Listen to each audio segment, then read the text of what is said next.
Feeling overwhelmed by everything you can't control? What if the key to peace and powerful leadership is focusing on what you can control?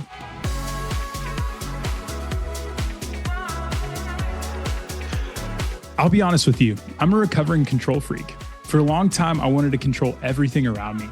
I'd get frustrated when people didn't act the way I thought they should. I'd stress over situations I couldn't fix, and I'd carry the weight of things that were never mine to carry in the first place.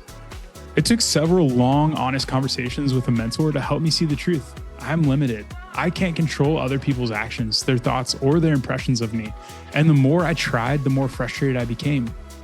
But that realization that I can only control my thoughts, my actions, and my attitude changed everything. Since shifting my focus, life has become less stressful and a lot more joyful. I worry less about what people think of me and more about how I can impact others. I've learned that leadership isn't about controlling outcomes. It's about showing up with intention no matter what's happening around you. And it starts with the small things. For me, this year, it's been walking through our garden every morning before I start my day. Watching our bell peppers and tomatoes grow has become a daily reminder. I can't control the weather, but I can show up, water the soil, and celebrate the growth I do see. That shift in mindset, focusing on what I can control, was a game changer. And it leads us to the first big idea I want to share with you today, the power of focus. When life feels chaotic, the most powerful thing you can do is narrow your focus. Viktor Frankl was a psychologist and neurologist who survived the horrors of a Nazi concentration camp during World War II. He lost nearly everything: his family, his freedom, his dignity. He was stripped of his identity, forced into labor, and surrounded by death and despair. But in the middle of that unimaginable suffering, Frankl discovered something profound.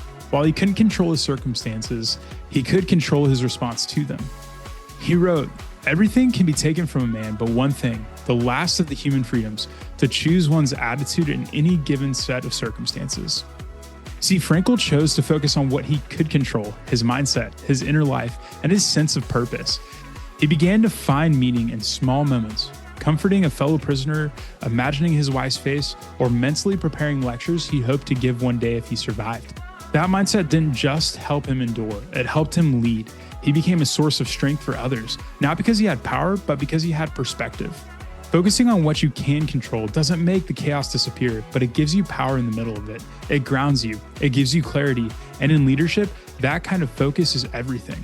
See, that's the power of focus. When you stop trying to control everything and start narrowing your energy to what actually is in your hands, you gain clarity.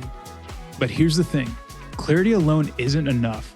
And once you know what you can control, the next step is to act on it. And that's where the magic of small wins come in. Big change doesn't start with big moves. It starts with small, consistent actions. In 2014, Admiral William H. McRaven delivered a commencement speech at the University of Texas that went viral. And it started with a simple idea. If you want to change the world, start by making your bed. At first, it sounds almost too simple, but McRaven, a Navy SEAL with decades of experience in high-stake operations, explained the deeper meaning behind it. In SEAL training, making your bed perfectly every morning wasn't about discipline, it was about control. It was about starting the day with a small, intentional win.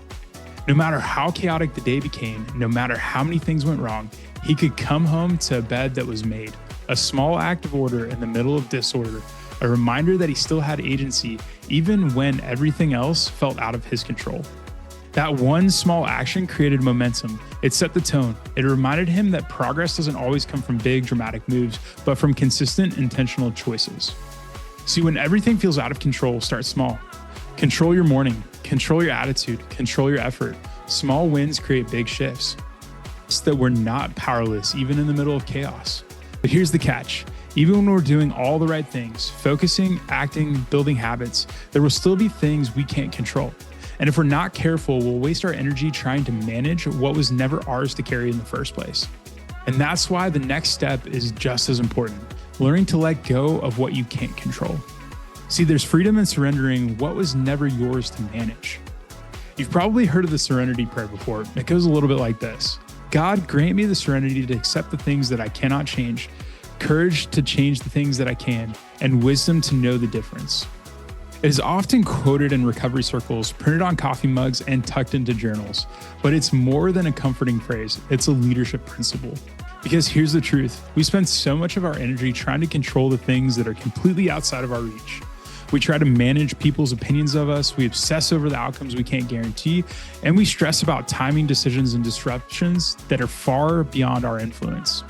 When we do this, we drain ourselves. But the Serenity Prayer offers a different path. It invites us to pause and ask, is this something I can actually change, or is this something I need to release?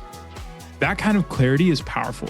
It doesn't mean we stop caring. It means we stop carrying what was never ours to hold. In leadership, that mindset is essential. You can't control how your team feels every day. You can't control the market. You can't control every outcome, but you can control how you show up. You can control your attitude, your effort, your integrity, and your response. And when you let go of what you can't control, you create space to lead with peace, to think with clarity, and to focus on what actually moves things forward. Letting go of what you can't control isn't weakness, it's wisdom. It frees up your energy, your focus, and your peace of mind. But once you've let go of what's outside of your hands, the question becomes, what do I do with what's left? That's where intentional leadership begins. It's not just about reacting. It's about building a rhythm of clarity, action, and reflection. And to help us with that, I want to share a simple framework I use to stay grounded and focused. I call it the control model.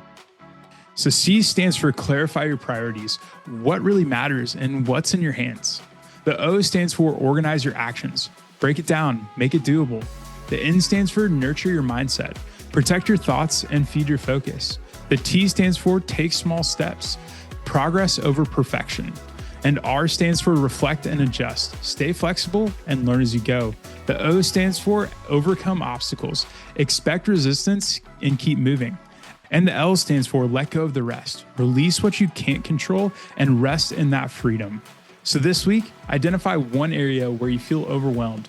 Ask yourself, what can I control here? What do I need to release? And then take one small action and let that be enough for today. Thanks, guys, for listening to the 30th episode of Little Nuggets with Caleb. It's been a lot of fun creating this content for you so far, and I'm just excited to see where this content goes. And if this episode gave you something to think about, would you do me a favor? Like this episode, drop a comment in below, and subscribe to the channel.